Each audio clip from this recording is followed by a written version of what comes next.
فرمائے، ان کے علم و عمل میں برکت عطا فرمائے۔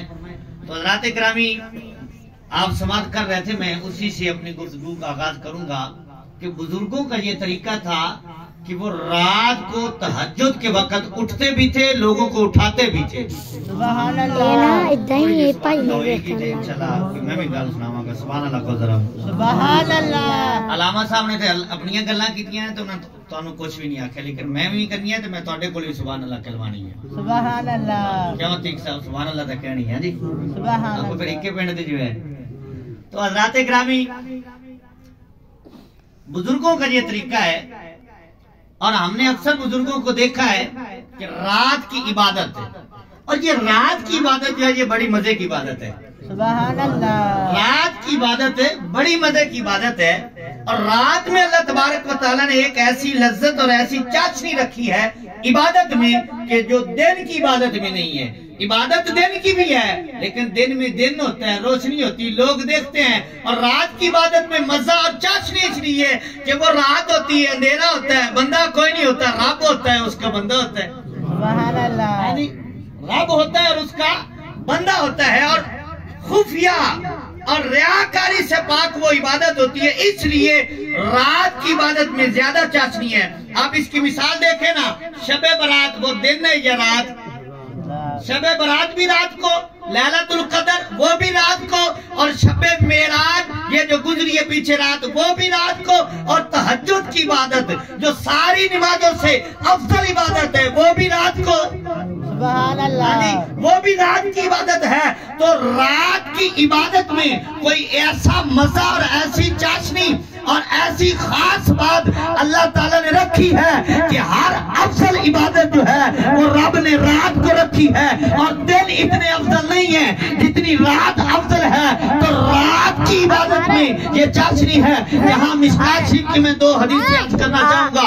حضور علیہ السلام نے فرمایا کہ جب رات کا پچھلا پہر ہوتا ہے تو رب کی رحمت اپنے بندے کو پکارتی ہے کہ ہے کوئی بندہ جو مجھے راضی کر لے۔ سبحان اللہ، سبحان اللہ، ہے کوئی بندہ، نہیں چلے گا، ہے کوئی بندہ ایسا جو مجھے راضی کرے۔ رب کی رحمت رات کے پچھلے پیر میں پکارتی ہے کہ ہے میرا بندہ مجھ سے رزق مانگ لے، ہے کوئی میرا بندہ جو مجھ سے بخشش مانگ لے، ہے کوئی بندہ جو مجھ سے میری رحمت مانگے، میں اپنی رحمت اپنے بندے کو عطا کروں۔ تو رب کی رحمت رات کے پچھلے حصے میں اپنے بندے کو پکارتی ہے۔ اور پھر دوسری حدیث میں آتا ہے، حضور علیہ السلام نے ارشاد فرمایا کہ جو بندہ جب سجدے میں ہوتا ہے تو سجدے میں سب سے زیادہ رب کے قرب میں چلا جاتا ہے۔ یہ دو حدیثیں میں ملا کر مفہوم عرض کروں گا۔ ایک حدیث میں سرکار نے فرمایا کہ جب بندہ سجدہ کر رہا ہوتا ہے تو اس وقت رب کا سب سے زیادہ اس کو قرب نصیب ہوتا ہے۔ اور دوسری حدیث میں ہے کہ جب رات کا پچھلا پیر ہوتا ہے تو اس وقت جو ہے بندے کے قریب رب کی رحمت ہوتی ہے۔